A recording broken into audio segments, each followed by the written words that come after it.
menga pul kerak bo'lsa, haqiqatdan ham havodek, hojatdek men har qanaqachasiga bahona qilmasdan pulni topaman. Demak, meni sizga murojaat qilayotgan insonlar rostdan ham o'zi hayotini o'zgartirishni istaydimikin? Juda zo'r.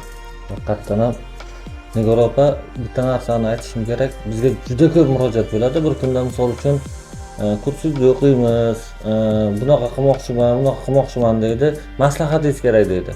Xo'p deymiz, maslahat ham beramiz. Hayotingni o'zgartir deyman. Men sinab ko'raman-da. Bir hafta, 10 kundan keyin savol beraman. O'sha ishni qildingizmi desam, yo'q deydi. Hammamiz deylik, o'zimizni anglashimiz kerak-da, qayerga ketayotganligimizni.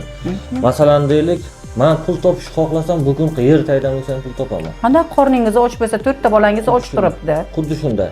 Masalan, amallarimni bajarishni boshlasam, o'zim ustimda ishlashni boshlasam, sirasiz pul keladi. Men buni yaxshi bilaman. Yoki nimadir ish qilsak, misol uchun kelishini bilamiz. Masalan, borib kimdir ishini qilib bersak, u pul beradi, hayotimiz o'zgaradi. Ya'ni shunaqa. Uni bilib turibmiz, lekin shuni qilgimiz kelmaydi. Ya'ni dangasa holatga tushib qolganmiz. Voy, bo'lib turib, men nega dangasa bo'laman? Qarang, bitta narsa bor, hozirgi kunda ijtimoiy tarmoqlarda oson pul topish, oson hayotingizni o'zgartiring. Hayotingizni mana shu bittagina nuqta bilan yoki bir kunda uyda o'tirgan holatda ham hayotingizni o'zgartirishingiz mumkin bo'ladi degan o'y fikrlar bilan insonlarning miyasini zaharlab bo'ldik. Demak, og'riq shunday ekan. Ya'ni masalan deylik, hozirgi kunda setoy marketinglar bor. Pul topasiz, zo'r bo'lasiz, mana 5 ta hamkor topasiz, 10 ta hamkor topasiz, siz millioner bo'lasiz degan tushuncha bilan odamlarning ongini zaharlab bo'lindi-da. Endi u o'sha narsani qumsaydi. Ya'ni uyda o'tirib osongina pul topishni xohlaydi. To'g'ri, uni topish mumkin. Hozirgi kunda onlaynda ijtimoiy tarmoqlar orqali uyda o'tirgan holatda ham ayollarimiz zo'r pul topishyapti. Faqatgina u uchun ular ilm olyapti, o'zini izlanyapti, harakat qilyapti. Biz nima qilyapmiz?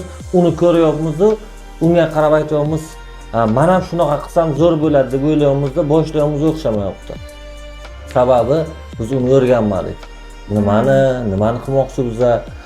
Ko'pchiligi, misol uchun bizga keladigan murojaatlarning aksariyati qarzga botgan yoki endi biznes boshlamoqchi. Xo'p deyman. Mana shu qadam tashashing uchun bir qadam tashagin deyman. Ya'ni bir qadam tashash o'rgan. Sen bir qadam tashab bugun o'zing ustingda ishlashni boshla. Ertalab vaqtli uyg'on, o'zing ustingda ishlagin desak, yana bir kun, 2 kun yana tashab qo'yadi-da. Demak, xulosa insonlarda hojat yo'q-da, ehtiyoj yo'q. Yetuk inson bo'lish uchun siz aytganingizdek hojatdagidek ehtiyoj bor. Xohishi bor, ehtiyoj yo'q. Xohish bor, lekin ehtiyoj yo'q. Harakat yo'q. Ehtiyoj yo'q. Ehtiyoj yo'q, o'zing ustida ishlash yo'q. Masalan uchun bitta narsa bor, odatlar juda ham muhim, Nigora opa. Ehtiyojga aylantirish uchun xohishlarni. Misol uchun kichkina bizni bilmaydigan narsalar bor-da. Misol uchun kun davomida oddiygina misol mana telefonimizda 2 soat, 3 soatlab ijtimoiy tarmoqda bekorchi narsalarni ko'rib qolib ketamiz. Bu kichkina narsa deb o'ylaymiz. Lekin mana shu kichkina narsani o'zgartirishimiz kerak.